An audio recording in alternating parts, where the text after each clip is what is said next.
Bonjour à tous et bienvenue sur la deuxième saison de votre podcast C'est Carré. On en est donc à notre troisième épisode et aujourd'hui on va parler d'un thème très important, on va parler de nouvelles technologies et plus particulièrement de la blockchain. On va essayer de comprendre en quoi la blockchain peut intéresser le secteur de l'immobilier. Alors pour répondre à ces questions, je suis en compagnie de nos intervenants. Donc j'ai avec moi Martin Pavanello. Bonjour Martin. Bonjour, merci pour l'invitation. Bienvenue, bonjour à Brice Cardi. Bonjour. On est ravis de vous avoir et bien sûr Arnaud Hamzaoui également. Bonjour, merci pour l'invitation. Idriss Drera, bienvenue. Bonjour Sabrina. Très bien, donc effectivement les réseaux sociaux, on a eu le plaisir d'en parler lors d'un précédent épisode et puis on a vu à quel point ils avaient un réel impact sur le marché. Aujourd'hui on s'intéresse aux nouvelles technologies. La blockchain, est-ce que déjà on peut expliquer de quoi est-ce qu'il s'agit? C'est quoi la blockchain de façon très simple? Alors pour expliquer qu'est-ce que c'est que la blockchain de façon très simple, c'est une technologie qui permet le transfert des informations de manière très sécurisée en partageant en fait les dites informations, les documents, entre plusieurs ordinateurs qui vont communiquer les uns avec les autres. Pour le dire en une phrase, c'est quelque chose qui permet d'envoyer des documents ou des infos de manière hyper sécurisée sans aucune possibilité de falsification, en tout cas à l'heure actuelle. D'accord, donc ça sécurise et ça fluidifie. C'est ça. Et quand par information, il faut comprendre qu'on entend aussi bien des données bancaires qu'une signature électronique, qu'une image, qu'un contrat, etc. C'est information au sens large. Très bien. Alors du coup, en quoi est-ce que cette technologie peut intéresser l'immobilier? Brice, j'ai cru comprendre qu'au sein du réseau L'Adresse, vous avez déjà recours à la blockchain depuis maintenant 1 an et demi. De façon concrète, comment est-ce que vous fonctionnez? Tel qu'on me l'a expliqué, et ça revient à un peu paraphraser ce qui vient d'être dit. Jusqu'à présent, c'est vrai que la blockchain, c'était plutôt réservé à tout ce qui était Bitcoin, crypto-monnaie et autres. On s'est finalement appuyé sur ce qui pouvait nous être utile pour nos clients. C'est-à-dire que chaque personne qui travaille au sein du réseau a sa propre URL, dans lequel apparemment est contenu une sorte de pré-token. Le token, c'est la fameuse clé de sécurité. Ce lien URL, dès le moment où il est activé par un client, le client, dès le moment où il va lui-même échanger toutes sortes de données, ça va de son nom, son prénom, avec peut-être le scan de sa pièce d'identité, dès le moment où il va valider, ça va à ce moment-là déclencher le pré-token qui va devenir token, et ça sécurise l'échange. Pour faire de manière beaucoup plus simple, ça revient à dire que chaque collaborateur de la marque L'Adresse a son propre site internet sécurisé, fermé, qu'il peut ouvrir et interagir avec tous ses clients qui vont avoir eux-mêmes, dès le moment où ils vont connecter ce lien, avoir eux-mêmes en instantané, en synchronisé, leur propre site internet fermé et dans lequel ils vont pouvoir amorcer, échanger, conduire tous leurs projets de manière extrêmement sécurisée et sans avoir pour autant l'obligation de se loguer avec un login et un mot de passe. D'accord, donc finalement ça facilite les échanges et ça permet de sécuriser toutes ces informations qui sont échangées au quotidien avec les clients, avec les collaborateurs. Pour donner un exemple et pour clarifier mon propos, depuis 1 an et demi, tous les projets qui sont traités par nos collaborateurs avec leurs clients ne passent plus par la voie des mails. Le fameux mail qui est spammé, perdu, on l'a pas reçu, on l'a pas ouvert, et puis on perd du temps, c'est chronophage, on appelle le client, vous l'avez pas reçu, je vous le renvoie, etc. Fini. Il n'y a plus de mail. Tout se fait de manière complètement interactive et synchronisée, et apparemment beaucoup plus sécurisée que dans d'autres voies. Mais c'est vrai qu'on parle beaucoup de sécurité, finalement ça revient énormément. Est-ce qu'effectivement donc la blockchain répond à ce besoin dans un premier lieu ou... Alors en fait c'est exactement ça et ce qu'on disait lorsqu'on en discutait juste avant, c'est qu'en fait tout ce qui est fait actuellement avec la blockchain, il n'y a pas forcément quelque chose de révolutionnaire qui est fait. En réalité, par contre la proposition de sécurité derrière, elle est révolutionnaire. Parce que remplir un texte à trous, faire des choses de manière automatique, ça fonctionne déjà avec une base de données, et une base de données, ça ne me coûte pas 150 000 € à mettre en place. Par contre, effectivement, quand on commence à parler de contrats immobiliers, etc., je commence à atteindre des sommes qui vont de 150 000, 100 000, 300, 450 000 €. Effectivement, il y a un besoin de sécurité, il y a un besoin aussi de non-falsification et de s'assurer qu'il n'y a pas de falsification. Et en fait, à partir du moment où on sait que personne ne peut mentir dans l'échange, tout va beaucoup plus vite. Et ça va aussi plus vite sur le marché de la seconde main, de la revente, parce que c'est là aussi où la blockchain dans l'immobilier a un fort intérêt. C'est sur la titrisation, en fait, la transformation des fameux tokens en termes de titres de propriété, sur les échanges, la division qu'on peut avoir, etc. D'accord. Donc finalement, vous recommandez la blockchain sur le marché de l'immobilier ou pas, de façon très concrète? Très concrètement, Ça dépend pourquoi. Si c'est en interne, juste pour identifier des clients et des actions à faire en place, je vous fais économiser 150 000 €, une base de données MySQL et un stagiaire de 2e année en informatique, ça peut faire l'affaire. Si par contre l'idée, c'est d'avoir un truc hyper sécurisé qui va aller d'un côté discuter avec la base des notaires, qui va d'un autre côté discuter avec telle institution, etc., là, on peut mettre en place une vraie stratégie blockchain intéressante où les investissements s'y retrouvent. D'accord, ok. Je suis assez d'accord. Il faut faire attention, à mon avis, c'est que pour moi, la blockchain doit être un outil qui doit aider les collaborateurs, qui doit aider les notaires, qui doit aider les intermédiaires, peut-être les agents immobiliers directement sur le terrain. Mais la grosse promesse de la blockchain aujourd'hui dans tous les secteurs, c'est un peu de remplacer ces intermédiaires-là. Et ça, moi, j'y crois pas du tout, pour plusieurs raisons. La première, c'est que, en tout cas, je parle pour les Français, parce que je comprends un peu des Français, c'est qu'on aime bien avoir quelqu'un sur qui on peut compter, quelqu'un de responsable, parce que dans la blockchain, il n'y a plus personne de responsable, c'est un réseau décentralisé, donc le responsable, c'est moi et moi-même. Si demain, je fais comme on dit tout à l'heure, je vends mon bien immobilier 100% via blockchain, donc plus d'agent, plus rien, si je me trompe dans les chiffres et que je le vends à 10 000 € au lieu de 100 000, je ne vais pas aller voir mon agent immobilier ou mon notaire en disant « Ah non, mais non, tout est décentralisé ». Donc le 100% décentralisé, j'y crois pas du tout et je pense que c'est un peu une lubie de l'esprit ou une mode qui vend bien pour l'instant mais qui est pas du tout sérieuse. En revanche, l'outil blockchain dans les mains des notaires, dans les mains des agents, oui, je pense que l'adresse c'est un bon exemple et il me semble qu'il y a plusieurs réseaux qui commencent à implémenter un peu la blockchain pour aider les collaborateurs, pour que ça aille plus vite, pour que tout soit plus transparent. Ça c'est bien, mais voilà, faut pas aller trop loin et croire que ça va changer nos vies, en tout cas sur cet aspect immobilier là de la transaction, parce que je pense que on a encore besoin d'intermédiaires et en tout cas de pouvoir… Je pense que oui. Oui, et puis de toute façon, en France, je vais le dire, parce qu'il y a des intermédiaires qui peuvent être très vite visés par la blockchain, c'est les notaires. Sauf que les notaires, c'est un lobby qui est tellement puissant que de toute façon, oui, la blockchain, techniquement, elle permettrait, et ça, je vais pas me faire que des amis en disant ça, mais techniquement, elle permettrait de se passer des notaires. On sait très bien qu'ils vont faire branle-bas de combat avec leur lobby pour eux avoir la main sur la blockchain des notaires. On voit déjà ce qu'ils font avec la base des notaires alors que la DVF est ouverte. Donc c'est-à-dire que les notaires ont déjà une… Non, il y a une promesse de désintermédiation avec la blockchain. Est-ce qu'en France, ça va vraiment se mettre en place comme ça ? On sait qu'il y a des institutions et des lobbies qui n'ont pas d'intérêt à ce que ça se fasse et qui nous l'ont déjà montré. Et du coup, Idriss ? En fait, moi, je suis plutôt d'accord avec ce qui est dit, mais moi, quand je vois la blockchain par rapport à l'immobilier, en fait, j'essaie de regarder un peu plus, d'un aspect un peu plus macro. Et moi, de ce que je constate, c'est que des nouvelles technos révolutionnaires, ça j'y crois qu'elle est révolutionnaire, qui nous promettent de venir révolutionner, nous, notre secteur de l'immobilier. On est je ne sais pas si on est le seul secteur ou l'un des rares encore qui n'a pas été disrupté réellement, comme les autres l'ont été. Et à chaque fois, on nous vend une nouvelle techno, et comme quoi ça va changer le quotidien. Alors déjà, la blockchain, moi je trouve que quand on regarde de manière globale, ça n'a pas changé même les autres secteurs. Alors, un secteur comme l'immobilier qui, oui, déjà, change, modifie, évolue grâce au digital, tout ça, je ne suis pas certain que ça apporte quelque chose dans un premier temps parce que Arnaud a dit à plusieurs reprises, il parle de besoin. Tant que le grand public n'en a pas besoin, tant qu'il n'y a pas de réelle utilité, ça n'apportera à rien. Moi, la sensation que j'ai, et c'est aussi peut-être pour dégonfler, là, on en fait même un sujet de podcast, mais qu'est-ce qui s'est passé sur la blockchain ? Qu'est-ce que la blockchain, pour l'instant, a apporté ? Apparemment, il y a quand même des transactions immobilières qui se font sur la blockchain directement. C'est-à-dire que moi, a priori, j'aurai la possibilité, via un compte, de pouvoir acheter un bien immobilier ou un pourcentage d'un bien immobilier. Dans quel pays ? Dans le monde, en France, c'est possible aussi. Ça s'est fait en France, il y a les 3/4 d'un hôtel qui ont été vendus et récemment il y a une entreprise, alors je ne sais pas si je peux la citer, mais Mastéos, qui s'est aussi occupée d'une vente via la blockchain. Il y a des choses qui sont faites, mais en fait la vraie logique, en fait, c'est que le vrai truc, il se tient aussi dans la titrisation. C'est le fait que je peux acheter des parts d'un bien immobilier et les revendre très facilement. Parce qu'acheter des parts d'un bien immobilier, j'avais qu'acheter les actions d'une foncière et c'était aussi déjà le cas. J'achetais une action qui représente un token d'une foncière qui est une entreprise qui possède que des biens. C'est juste le parfait exemple que tu viens de montrer. Non, mais c'est ce que je te dis.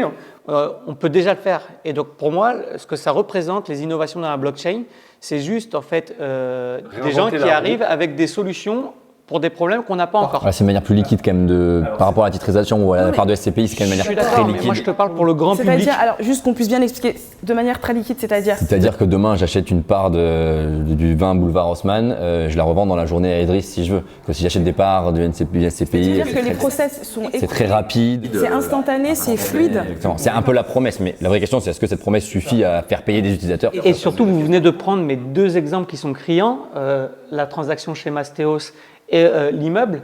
On a combien de transactions par an? Plus d'1 million? Et là, on prend deux exemples. Donc, c'est que ça n'existe pas. C'est pas possible encore en 2022. Et c'est pas prêt. Par contre, tu as tous les registres cadastraux. Alors, c'est peut-être pas le pays qu'il faut citer en ce moment, hein, mais tu as tous les registres cadastraux d'Ukraine qui sont sur Propi, donc une entreprise spécialisée dans la vente immobilière via la blockchain, depuis, je crois que j'ai écrit l'article, il y a 4 ans. Exactement, il y a quand même certains gouvernements, on parlait de l'Ukraine, on parlait aussi du Ghana, qui ont effectivement compris l'intérêt d'avoir des registres cadastraux donc, sécurisés, authentifiés.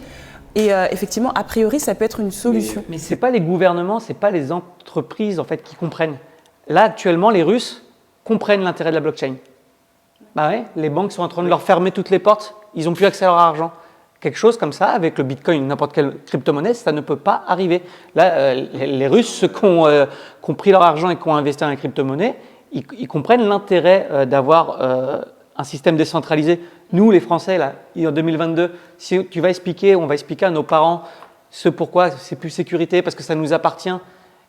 En plus, pour tout le monde, c'est du chinois. Mais pour moi, en plus, tu l'as très bien dit, c'est qu'ils arrivent avec des... Et de toute façon, je pense qu'on est un peu d'accord, hein, même si on en débat, mais c'est que tu l'as dit, il y a quand même beaucoup de gens qui arrivent avec des solutions à des problèmes qu'on n'a pas encore posés. Exactement. Et notamment que le client ne Mais sait pas dans poser. l'immobilier, effectivement, ça reste encore très abstrait, puisque effectivement, à part quelques réseaux comme l'adresse qui ont pu effectivement l'intégrer dans leur process, aujourd'hui, le fait qu'il n'y ait plus de mail, moi, c'est quelque chose qui me choque, parce qu'on vit vraiment que de mail, on communique que par mail. Donc c'est presque une révolution au quotidien, par exemple pour un collaborateur, de se dire que je sais que je vais envoyer une information, un contrat, la personne elle va le recevoir de manière sécurisée, il n'y aura pas de problème de loupé ou quoi qu'est-ce. Une révolution carrément. Bien sûr. Après, c'est vrai que ça pourrait valoir le coup. Brice, comment vous communiquez, puisque justement, vous l'avez mis en place et vous avez des clients. Comment vous communiquez sur la mise en place de la blockchain auprès de vos clients, les clients finaux? Mais on ne communique même pas. Voilà. Ça se fait de manière complètement instantanée. Je crois, parce que moi je trouve que c'est hyper intéressant, mais limite j'écoute et je me mets à la place de celles et ceux qui sont en train de nous écouter. Je ne suis pas sûr que finalement on les éclaire beaucoup. Moi, si je peux me permettre, parce que même si c'est très intéressant, je pense qu'on est en train de compliquer quelque chose qui est extrêmement simple.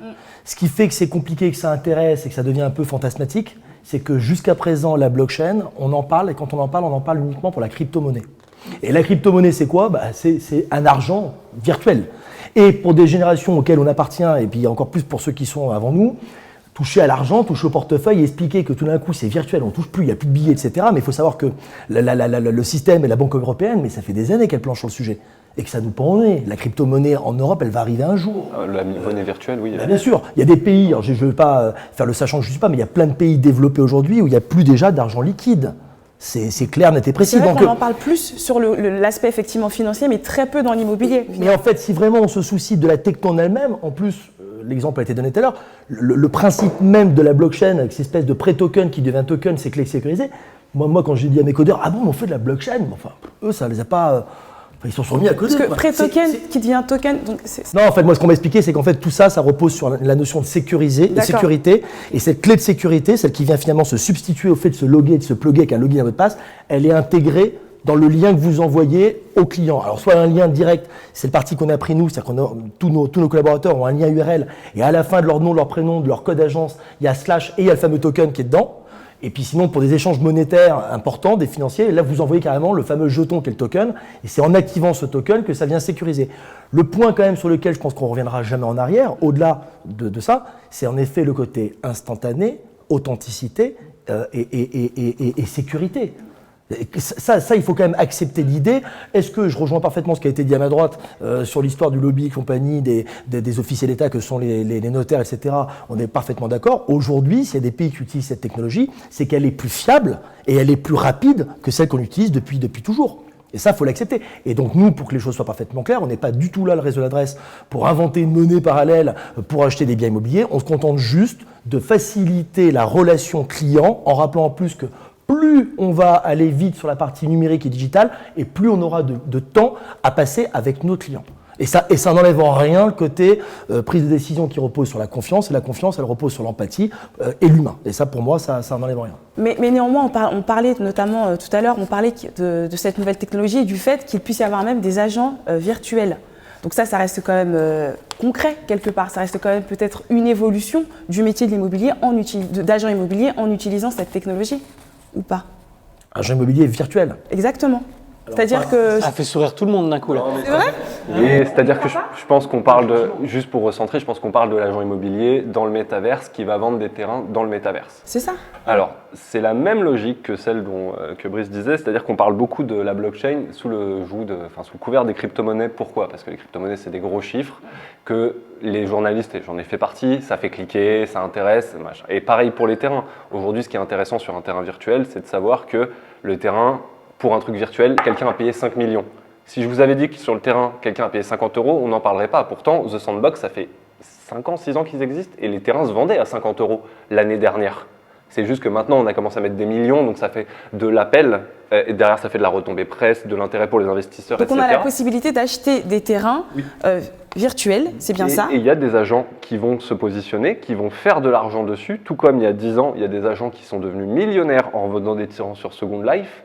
Maintenant, la question à se poser, c'est où est-ce que va se situer le fait que, en fait, à quel moment c'est pas juste des coûts, c'est-à-dire des coûts COUP, c'est-à-dire des mecs qui vont arriver, qui vont faire un coup, qui vont arriver, qui vont dire je suis l'agent immobilier de The Sandbox, il va vendre 3-4 terrains, puis dans 5 ans, si ça s'est cassé la gueule, peut-être que lui en com, il aura pris X centaines de milliers et très bien pour lui. De là, est-ce que demain, je vais avoir des réseaux complets, comme par exemple un réseau l'adresse ou comme un réseau de mandataires, comme ça tout le monde est content, qui vont me vendre des terrains sur The Sandbox, Decentraland, etc. Je ne sais pas. Et en vrai, actuellement, non. Alors, il va y avoir quelques uluberlus et peut-être que ça serait peut-être limite mon profil qui vont s'amuser à vendre ça comme ça parce qu'il y a un gros coup à faire avec beaucoup d'argent à la clé. Mais on revient donc toujours au même point. Juste, Brice, moi je suis entièrement d'accord avec ce que tu disais par rapport au fait que cette technologie est extrêmement intéressante. Ça, je ne remets pas du tout ça en question. Mais là, justement, par rapport encore à ce que dit Arnaud sur le métaverse, qui est encore autre chose, en fait, on revient toujours, pour remettre ça dans l'immobilier, à l'utilité. Donc là, ce que tu es en train de dire, je résume, c'est que pour l'instant, ça ne sert à rien. Pour le dire en français. Non, malheureusement, la blockchain, je ne dis pas que ça ne sert à rien, ça va apporter, c'est sûr, mais pour l'instant, le grand public n'en a pas. Et c'était d'ailleurs la même chose pour l'intelligence artificielle. C'était hier, l'intelligence artificielle. On nous a promis. Là, on est en plein dedans. Hein. Ouais. C'est un long débat, parce que moi, je pourrais dire qu'il n'y a pas encore d'intelligence artificielle. J'ai tout un article sur le sujet où j'explique qu'il n'y en a pas dans l'immobilier. La hype qu'il y avait sur l'intelligence artificielle, on faisait des podcasts là-dessus. Mais je suis d'accord, mais moi, j'ai été journaliste sur ces sujets-là. Bien évidemment qu'il y a 2 ans, mes articles, intelligence artificielle, blockchain, et je sais très bien pourquoi je le faisais, c'est que mes stats derrière, elles explosaient. Parce qu'il y a pour l'instant, intelligence artificielle, blockchain, il n'y a pas, pour l'instant, c'est pas suffisamment mature pour... Ça dépend comment on l'entend. Moi, si une fois de plus, je fais la ménagère de 50 ans que je suis et je me pose la question, juste une chose pour rappeler une fois de plus le principe de blockchain, c'est finalement des ordinateurs entre eux qui bossent et qui voit à un moment donné qu'il y a un truc qui ne va pas et qui fait que la donnée échangée, elle est sécurisée comme elle n'a jamais été auparavant. Si ces ordinateurs, ils arrivent à échanger entre eux, excusez-moi de vous dire, mais ça veut bien qu'il y ait une forme d'intelligence artificielle. On est un peu d'accord avec ça ou pas? Ah oui, non, oui. Non mais c'est vrai. Non mais j'aime bien sur Quand on m'a expliqué la blockchain pour les nuls, dont je fais partie, cette notion de dire finalement ce sont les ordinateurs qui arrivent à se crypter entre eux dans les échanges et arriver à voir si tout est vraiment authentique ou pas, s'il n'y a rien qui fonctionne mal, si ces ordinateurs, on les a développés et on leur a appris finalement à contrôler, à échanger entre eux, ça montre bien que c'est une forme d'intelligence artificielle. Oui, mais Brice, c'est pas nouveau ça. On reprend la ménagère de 50 ans. Qu'est-ce qu'elle s'en fiche que ce soit centralisé ou décentralisé? Mais c'est bien le propos. Oui, c'est ça, on est d'accord. La question à Brice, c'est peut-être là aussi où c'est intéressant. Est-ce que le grand public a besoin de savoir que c'est de la blockchain qu'il y a derrière ça? Regardez. C'est pour ça que je donne un exemple de dire on a un site internet. Pardon. Non, mais par contre, l'avantage client offert par la blockchain, c'est plus rapide. Vous n'avez pas besoin de login, pas de mot de passe, je vous envoie pas de mail. Bref, quel que soit l'avantage qu'on met derrière. Ça reste très intéressant. Ça lui parle et ça, c'est sécurisé, c'est des choses. Savoir que ça passe par la blockchain, par une BDD, par ce qu'il veut, on s'en fiche, par pigeon voyageur, ça l'intéresse pas et il a peut-être pas besoin de le savoir. C'est tout l'enjeu aujourd'hui. Si on parle un peu, moi je suis beaucoup pour le coup dans ces sujets de blockchain via mon autre activité. Le gros sujet blockchain aujourd'hui, c'est comment comment, parce que pour utiliser la blockchain, il faut payer avec des crypto-monnaies, parce que c'est des crypto-actifs, et donc si on veut rentrer dans la blockchain, qu'il y ait des moyens de paiement, des échanges, c'est via la crypto-monnaie. Le gros problème de la blockchain aujourd'hui, de toutes les boîtes qui utilisent la blockchain, donc en B2C, donc qui font utiliser la blockchain à leurs utilisateurs directement, c'est comment on crée un parcours plus facile pour que la personne n'ait pas à acheter des bitcoins pour utiliser ma blockchain, en gros. Et si on suit un peu, si vous connaissez Sorare, la boîte qui vend des NFT, donc voilà, des panini pour ceux qui connaissent, basés sur la blockchain, eux, ils ont réussi à craquer le truc parce que eux, on paye en euros. Et sauf que les euros que je paye, ça me permet d'acheter des cartes qui, en fait, derrière, il y a un échange c'est transformé en Ethereum ou je sais plus exactement comment, mais derrière, c'est en crypto-monnaie que la transaction se fait. Et pour tous les acteurs, c'est ça. Ce Sandbox, c'est pareil. Ce Sandbox, leur vrai sujet aujourd'hui, quand on parle au patron de Sandbox, c'est de se dire comment demain, Idriss Martin, ils arrivent à acheter avec 100 euros une petite terre sur ce Sandbox et qu'ils n'aient pas besoin parce qu'on n'est pas encore tous dans la crypto-monnaie et c'est compliqué de se créer un wallet, c'est compliqué d'acheter de la crypto. Il y a plein de choses très opaques. Même sans être compliqué, c'est de la friction et l'utilisateur n'aime pas ça. Exactement, donc c'est vraiment comment on crée un parcours lisse et donc en fait eux c'est pour eux vraiment voilà, c'est ce qu'ils disent, c'est que du coup à la limite la blockchain c'est ce qui nous permet à nous de faire tourner notre boîte et de faire tourner notre système, notre logiciel de manière sécurisée, rapide et transparente, mais comment on fait en sorte que l'utilisateur ne voit pas ça et que lui il utilise les cartes Sorare et qu'il puisse aller sur Sandbox s'amuser et faire plein de choses mais sans avoir besoin de se loguer, d'entrer sur une blockchain, payer en crypto-monnaie parce que là c'est un enfer. Et donc je pense que cette démocratisation passera beaucoup par là et notamment sur l'aspect paiement où avec des exchanges, enfin des trucs centralisés. Il faut quand même vachement s'inspirer de ce qui vient d'être dit, hein. Tout ce qui est NFT par rapport à l'art. Aujourd'hui, clairement, l'art, il ne reviendra plus jamais à l'ancien système. Enfin, c'est la NFT aujourd'hui qui va conduire l'art d'aujourd'hui et de demain. Hein. Pourquoi ? Parce qu'on arrive à maîtriser la rareté et l'authenticité et de savoir où se situe justement ce qui nous intéresse en temps réel et au niveau planétaire. C'est ça, on en revient encore sur l'échange sécurisé instantané. Moi, ce qui m'a le plus bluffé, tout à l'heure la question était posée, j'ai pas vraiment répondu, c'est en effet comment le client, mais quand on lui dit même pas que c'est la blockchain. Là, la preuve, tout à l'heure, j'ai redonné un exemple, c'est même pas la blockchain, je dis que c'est un site internet fermé, personnalisé, synchronisable en temps réel dès le moment où le client clique dessus et que lui-même il interagit avec le collaborateur du réseau adresse. Mais le véritable truc qui est bluffant, c'est le côté instantané. Ça, c'est bluffant. Après, il y a quand même une utilité au-delà de tous ces aspects de centralisation et de décentralisation et d'instantanéité, etc. C'est quand même la tokenisation. Nous, ça nous touche moins en tant que consommateur, peut-être direct. La tokenisation, on rappelle du coup. Tokenisation, c'est de dire, je prends l'immeuble, je reprends mon 20 boulevard Haussmann et au lieu de qui j'ai 10 propriétaires, en fait, je le tokenise, j'en crée 20 000 tokens. Et je permets à chacun d'acheter un petit bout de l'immeuble pour avoir des petits rendements dessus. C'est l'équivalent de ce qui a été dit avant, ce qu'on appelle la pierre-papier, SCPI et autres. Ça remplace finalement une part pierre-papier et maintenant voilà, c'est token. Ça, c'est un vrai sujet, c'est un vrai sujet et peut-être pas directement pour le consommateur parce que ça prendra du temps, mais pour les fonds d'investissement, pour les gros gestionnaires d'actifs, là c'est surtout pour toutes les personnes à qui on ne veut pas prêter, qui ne peuvent pas acheter. C'est ça. C'est le cas aussi, mais c'est une manière de se diversifier qui est quand même assez importante. C'est ça, on crée une nouvelle classe d'actifs. Hein. La crypto-monnaie, c'est une nouvelle classe d'actifs. Le NFT aussi. Et la tokenisation, c'est une nouvelle classe d'actifs. Et ça permet aussi à des gros financiers quand même de placer de l'argent, de se diversifier. Et donc là, il y a un vrai sujet. Et ça passera par ces gens-là qui vont placer beaucoup d'argent et au fur et à mesure l'expliquer à leurs clients. Et ça démocratisera aussi par le dessus, à mon avis, parce que c'est eux qui ont le plus d'intérêt aujourd'hui à acheter une petite partie. Voilà, vaut mieux acheter 10 immeubles à Paris avec des petits tokens qu'en acheter un seul pour se diversifier. Donc je pense que là-dessus, il y a un gros sujet et ça viendra après sur l'investissement plus des particuliers, comme on disait tout à l'heure. Et pour, comme tu disais, ceux qui n'ont pas accès au crédit, un peu ce que fait une sorte de crowdfunding aujourd'hui, quoi, mais encore plus précis sur des immeubles très précis. Ouais, et avec des parts que je peux lâcher comme je veux. Et des parts très liquides. Alors du coup, messieurs, pour conclure, la petite question, on va faire un petit tour de table. D'après vous, alors, qu'est-ce que c'est l'immobilier 3.0 ? Une toute petite définition. L'immobilier 3.0, pour moi, il n'est pas sur The Sandbox, il n'est pas sur le Metaverse, l'immobilier 3.0. Je pense que c'est quand même la force de notre métier à nous, c'est que hier, aujourd'hui, il y a 1000 ans et dans 1000 ans, on vivra dans des bâtiments en fait, et on vivra physiquement. Donc on aura besoin de gens qui s'occupent de ces bâtiments, des gens qui les gèrent, des gens qui gèrent les copropriétaires, des gens qui les achètent, les vendent. Donc je pense que le métier de l'immobilier demain, c'est ce qu'il est aujourd'hui en étant augmenté, l'agent augmenté grâce à l'outil blockchain que lui utilise. Mais son métier restera le même et on en aura besoin plus que jamais en tant qu'humain et la blockchain ne le remplacera pas. D'accord. Brice ? Je rebondis sur ce qui a été dit par Martin à la fin. Je reste convaincu qu'une fois de plus, pour déclencher une décision, il faut qu'il y ait la confiance. Pour qu'il y ait la confiance, il faut qu'il y ait une relation client et une relation qui se fait entre deux personnes physiques. Donc l'humain avant tout et le digital au service de l'humain et pas l'inverse. Là où je modère un tout petit peu la vision, sur le côté justement les métaverses, etc., autant je reste très dubitatif outre les grandes enseignes, les grandes marques, pour pouvoir consommer dans un monde virtuel, où là je pense qu'il y a quelque chose qui est en train de se passer, mais je pense que les sociétés qui sont en train d'investir sont suffisamment intelligentes et fiables pour avoir du sens dans leurs décisions. Autant nous, s'il doit y avoir un monde parallèle, ça ne sera pas tant pour acheter un immobilier parallèle et virtuel, mais peut-être pour faire une sorte de prévisite, une sorte de première relation à distance. Je m'explique rapidement, tout ce qui est visite virtuelle avec les casques. Aujourd'hui, il y a des casques de très très bonne qualité pour vraiment vivre justement une partie de son temps, même chez soi, dans un monde parallèle. Je dis une bêtise, je crois qu'un très bon casque, ça vaut 300-500 €. Le jour où ces casques-là, et ça arrivera très prochainement, les jours où ces très très bons casques arriveront sur le marché à 49 €, bah, je pense que juste pour le gadget, on en aura tout chez nous. Et à partir de ce moment-là, et on l'a vécu nous dans l'activité pendant le confinement, tant il n'y a eu aucune décision qui s'est prise sans une visite physique, tant les gens se sont finalement servis de techno qu'on avait déjà, les visites virtuelles et autres. Donc peut-être qu'un monde parallèle permettra aux clients, avant de visiter le logement, de se balader finalement dans la rue, se balader dans la cage d'escalier, vivre une première expérience, mais nécessairement avec une visite physique pour prendre sa décision finale. Enfin, je l'espère bien évidemment.